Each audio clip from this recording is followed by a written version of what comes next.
A male entered the court building at 6th Avenue and 5th Street Southwest. He approached the security checkpoint. He had a bag in his possession. He placed the bag into the tray, at which point the tray went into the X-ray device.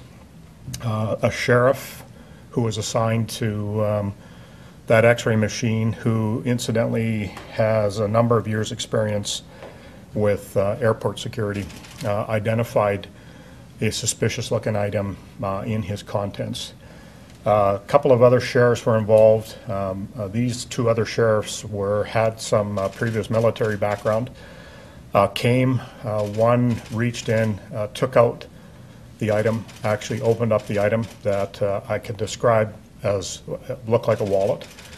When he opened up that item, he could clearly see things that were very concerning. He could see batteries, he could see wires, and he could see a hard substance of some kind within that item.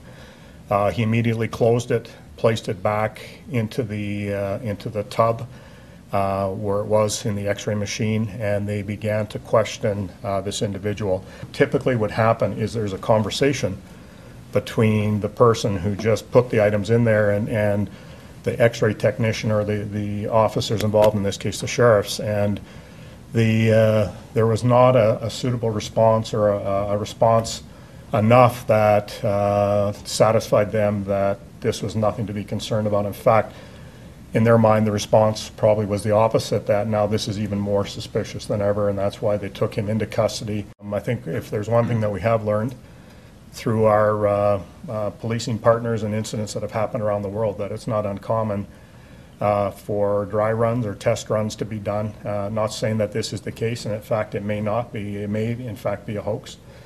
But certainly this wouldn't be uncommon, and that's why we have to treat it serious, and we're going to continue to treat it serious, even though we found that through disruption there was no explosives, and you know, we haven't found anything up to this point with regards to his background. It is still a very serious incident, only because what we saw of this device, how it was constructed, and the components of it, a lot of whys that have to be answered here still.